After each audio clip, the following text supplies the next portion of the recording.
Hi friends, welcome to my channel. ಖ್ಯಾತ ನಿರೂಪಕರಾದ ರಂಜನ್ ಶರ್ಮಾ ಅವರು ನಡೆಸಿಕೊಡುವ ಜನಪ್ರಿಯ ಆಪ್ಕಿ ಅದಾಲತ್ ನಿಮ್ಮ ನ್ಯಾಯಾಲಯದ ಕಾರ್ಯಕ್ರಮದಲ್ಲಿ ನಮ್ಮ ಹೆಮ್ಮೆಯ ಕನ್ನಡಿಗ ರಾಕಿಂಗ್ ಸ್ಟಾರ್ ಯಶ್ ಭಾಗವಹಿಸಿದ್ದರು. ಕಿಕ್ಕಿರಿದು ತುಂಬಿದ ಸಭಾಂಗಣದಲ್ಲಿ ಜನ ಜೋರಾದ ಚಪ್ಪಾಳೆಯೊಂದಿಗೆ ಯಶ್ ಅವರನ್ನು ಸ್ವಾಗತಿಸಿದರು.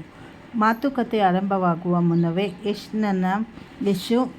ನನ್ನ ಹಿಂದಿ ಅಷ್ಟೊಂದು ಚೆನ್ನಾಗಿಲ್ಲ, ಭಾಷೆಯಲ್ಲಿ ಏನಾದರೂ ತಪ್ಪಿದ್ದರೆ ಕ್ಷಮಿಸಿ, ಎಲ್ಲ ಭಾಷೆಗೂ ನಾನು ಗೌರವ ನೀಡುತ್ತೇನೆ ಎಂದು ನಮ್ರತೆಯಿಂದ ವಿನಂತಿಸಿದರು. ನಂತರ ರಂಜನ್ ಶರ್ಮಾ ಅವರು ಪ್ರಕರಣವನ್ನು ಒಂದೊಂದಾಗಿ ಮಂಡಿಸಲು ಶುರು ಮಾಡಿದರು. ಆರೋಪವಾಗಿ ಮೊದಲನೇದು, ಯಶ್ ತುಂಬ ಹಠಮಾರಿ ಮತ್ತು ತರಲೆ ಅಂತ ಹೇಳಿ ರಂಜನ್ ಶರ್ಮಾ ಅವರು ಕೇಳಿದ್ದಕ್ಕೆ, ನೀವು ತುಂಬ ಸ್ಟಬರ್ನ್, ಯಾರ ಮಾತನ್ನು ಕೇಳುವುದಿಲ್ಲ, ನಿಮಗೆ ಅನಿಸಿದ್ದನ್ನು ಮಾಡುತ್ತೀರಾ ಎಂದು ಕೇಳಿದಾಗ ಯಶ್ ನಗುತ್ತಾ, ಇರೋದು ಒಂದೇ ಜೀವನ, ನಮಗೆ ಸರಿ ಎನಿಸಿದ್ದನ್ನು ಮಾಡುವುದು ತಪ್ಪಾ? ಒಳ್ಳೆಯ ಕೆಲಸಕ್ಕಾಗಿ ಹಠ ಹಿಡಿಯುವುದು ಹಠಮಾರಿತನವಾದರೆ ಎಲ್ಲರೂ ಹಠಮಾರಿಗಳಾಗಬೇಕು ಎಂದರು.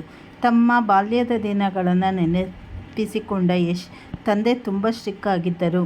ಶಾಲೆಯಿಂದ ಬರಲು ಲೇಟ್ ಆದರೆ ಬಂದು ಹೊಡೆಯುತ್ತಿದ್ದರು. ಆದರೆ ಅವರು ನಮಗೆ ಹಣ ಆಸ್ತಿಯಾಗಿ ಮಾಡದೆ ಒಳ್ಳೆಯ ಸಂಸ್ಕಾರ ನೀಡಿ ನಮ್ಮನ್ನೇ ಆಸ್ತಿಯಂತೆ ಬೆಳೆಸಿದ್ದಾರೆ ಎಂದು ಹೆಮ್ಮೆಯಿಂದ ಹೇಳಿದರು.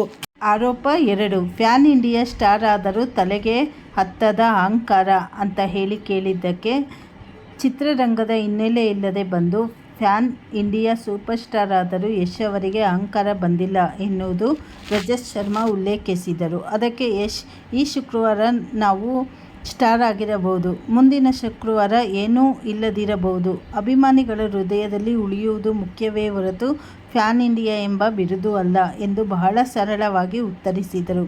ರಂಗಭೂಮಿಯಲ್ಲಿ ಕಸ ಗುಡಿಸಿದ ದಿನಗಳನ್ನು ನೆನೆಸಿಕೊಂಡ ಅವರು, ನಾವು ಮಾಡುವ ಕೆಲಸವನ್ನು ಪ್ರೀತಿಯಿಂದ ಮಾಡಿದರೆ ಕಷ್ಟವೇ ಅನಿಸುವುದಿಲ್ಲ ಎಂದರು.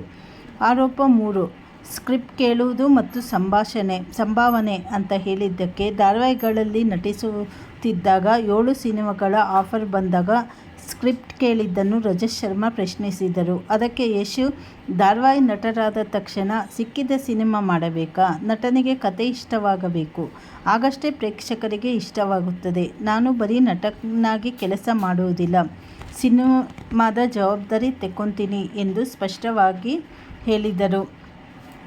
ಹಾಗೆ ಅವರು ಹೇಳ್ತಾರೆ ಏನಂದರೆ, ನಾವು ಈಗ ಅವರು ಸಿನಿಮಾಗಳಲ್ಲಿ ಪಾಲು ಕೇಳ್ತಾರೆ, ಆದರೆ ಕೊನೆಗೆ ಸಿನಿಮಾಗಳು ಓಡಿ ಅದರಲ್ಲಿ ಎಷ್ಟು ಓಡುತ್ತೆ, ಜಾಸ್ತಿ ಹೆಚ್ಚಿಗೆ ಲಾಭ ಏನು ಬರುತ್ತೆ ಅದರಲ್ಲಿ ಮಾತ್ರ. ಅಕಸ್ಮಾತ್ ಅವರು ಸೋತೋದ್ರೆ ನಾನು ಅವ್ರ ಥರ ಸೋತಾಗೆ ಲೆಕ್ಕ ಅಂತ ಹೇಳ್ತಾರೆ. ಈ ಕಡೆ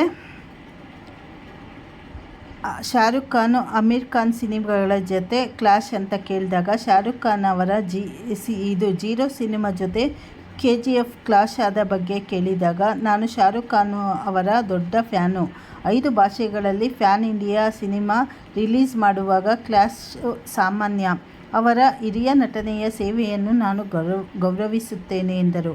ಹಾಗೆಯೇ ಸಂಜಯ್ ದತ್ ಜೊತೆ KGF 2 ಕ್ಲೈಮ್ಯಾಕ್ಸ್ ಶೂಟಿಂಗ್ ಅನುಭವ ಹಂಚಿಕೊಳ್ಳುತ್ತಾ ಅವರ ಶ್ರದ್ಧೆಯನ್ನು ಕೊಂಡಾಡಿದರು.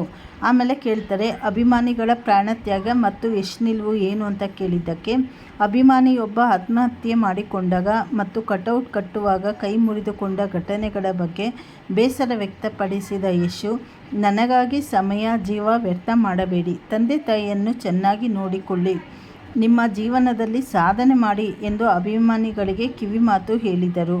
ಹಾಗೆ ರಶ್ಮಿಕಾ ಮಂದಣ್ಣ ನೀಡಿದ ಹೇಳಿಕೆ ಬಗ್ಗೆ ಕೇಳಿದಾಗ, ಅವರು ಹೊಸಬರಿದ್ದಾಗ ಹೇಳಿರಬಹುದು, ಪ್ರತಿಯೊಬ್ಬರಿಗೂ ಅವರದೇ ಆದ ವ್ಯಕ್ತಿತ್ವ ಇರುತ್ತದೆ ಎಂದು ಹೇಳಿದರು.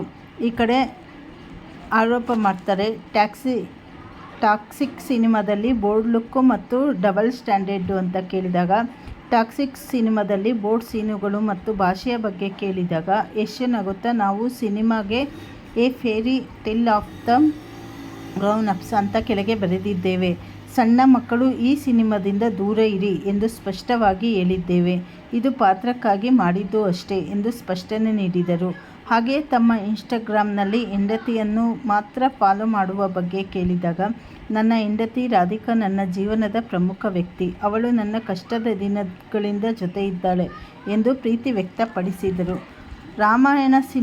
ರಾಮಾಯಣ ಸಿನಿಮಾ ಮತ್ತು ರಾವಣನ ಪಾತ್ರದ ಬಗ್ಗೆ ಕೇಳಿದಾಗ, 4,000 ಕೋಟಿ ಬಜೆಟ್ನ ರಾಮಾಯಣ ಸಿನಿಮಾದಲ್ಲಿ ರಾವಣನ ಪಾತ್ರ ಮತ್ತು ಸಹ ನಿರ್ಮಾಪಕನಾಗಿರುವ ಬಗ್ಗೆ ಮಾತನಾಡಿದ ಯಶ್, ರಾಮನ ಒಳ್ಳೆಯತನ ತೋರಿಸಲು ರಾವಣನ ಕೆಟ್ಟತನವೂ ಅಷ್ಟೇ ಪ್ರಬಲವಾಗಿರಬೇಕು.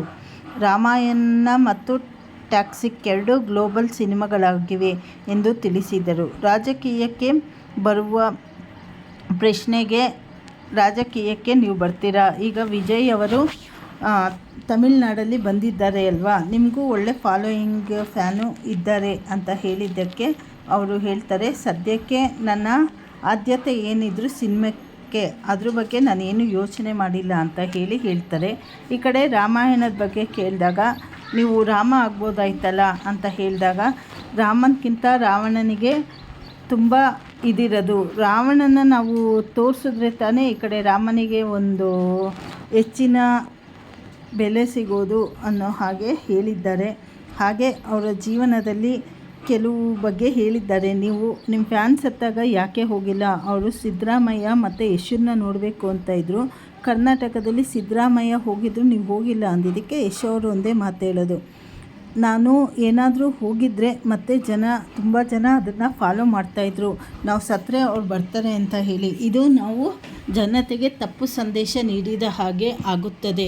ಹಾಗಾಗಿ ನಾನು ಹೋಗಿಲ್ಲ. ನಾನು ಹೇಳೋದು ಒಂದೇ, ನೀವು ಯಾರೇ ಆಗಲಿ ನನ್ನ ಅಭಿಮಾನಿಗಳು ಏನಾದರೂ ಮಾಡಬೇಕಾ ಮಾಡಿ, ಏನಾದರೂ ಸಾಧನೆ ಮಾಡಿಬಿಟ್ಟು ಆಮೇಲೆ ನನ್ನನ್ನು ಕರೀರಿ, ನಾನು ಖಂಡಿತ ಬರ್ತೀನಿ ಅಂತ ಹೇಳಿದ್ದಾರೆ. ಇದು ಅವರ ಮಾತುಗಳು ನಡೆಯುತ್ತೆ. ಹಾಗೆ ಹೊಸದಾಗಿ ಯಾರು ಚಾನಲ್ ನೋಡ್ತಾ ಇದ್ದೀರಾ, ಚಾನಲನ್ನು ಸಬ್ಸ್ಕ್ರೈಬ್ ಮಾಡಿ, ಲೈಕ್ ಮಾಡಿ, ಶೇರ್ ಮಾಡಿ, ಸಪೋರ್ಟ್ ಮಾಡಿ. ಧನ್ಯವಾದಗಳು. ಅಲ್ಲಿಗೆ ಈ ಕಾರ್ಯಕ್ರಮ ಮುಕ್ತಾಯನೂ ಆಗುತ್ತೆ.